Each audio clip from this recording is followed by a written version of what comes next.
We are back live at 5 at a special computer lab which has been set up at the Radisson South Hotel. And behind me are a dozen or so people who are working on some very special computer programs as part of the 3rd National Conference on Computer Technology for the Handicapped, which is being held here at the Radisson South. And these people are here, this conference is here because of 2 Minnesota pioneers. In 1981, Dolores and Bud Hagen of Henderson, Minnesota started an information and training service which combines disabled people with computers. The Hagens started a service which is now called Closing the Gap because of a handicapped son.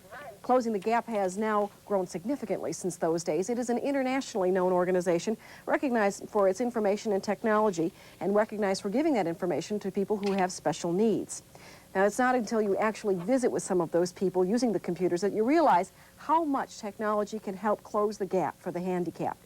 Young and old, mild or severe handicaps, the computer can help give thousands of individuals some control over their lives again. A St. Paul woman is demonstrating that. Here's Tom Garrison. Rosemarie Bloom is a woman who says if you have a heart, you don't need a voice.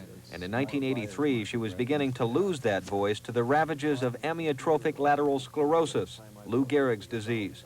Her husband Herb knew he had to do something if Rosemarie was to have any way to communicate with the world around her.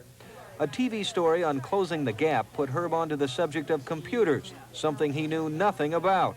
With the help of Closing the Gap and others, Herb and Rosemarie quickly discovered something they hope others will learn. I'll use an expression Rosie uses a lot, go for it. You're afraid of what you don't know. Things you don't know anything about, you're afraid of. But once you get into them, they're not that complicated. You can learn it. If you can move any muscle on your body that will activate a switch, you can use a computer.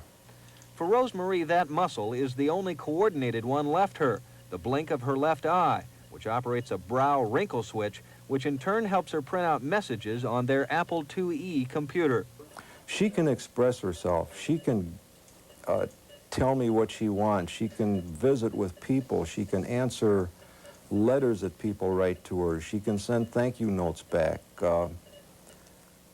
She can put some of her deepest thoughts onto disks and save those thoughts. For a woman with a healthy mind and unhealthy body, sometimes the thoughts are too much, like when her husband talks of his marriage vow to care for her in sickness and health. So I feel that it's my obligation and my love for her that I'll hang in there. I'll hang in there. Computers don't feel emotion like that, but they can convey it, like when Rosemarie spells out her love for Herb. For Eyewitness News Live at 5, Tom Garrison reporting. Well, as we indicated, computer information services for the handicapped were pretty much non-existent until a couple from Minnesota came up with the idea of pairing a computer with their son who was deaf. Dolores Hagen is joining us now to tell us a little bit more about the incredible growth of Closing the Gap. How many people do you estimate that you are serving right now or helping to serve right now? Well, at the conference at the moment, there will be probably something close to 3,000 people who will attend overall. Who are we helping? Hopefully the whole world of disabled individuals. That's not just us closing the gap, but technology in general. You know, how does an average family afford a computer? They're a couple of $1,000s. Are there services out there that can help them? Can they get government assistance or anything like that? There really will be funding sources. First of all, technology is not that expensive. You can buy a personal computer for $15, okay, on up.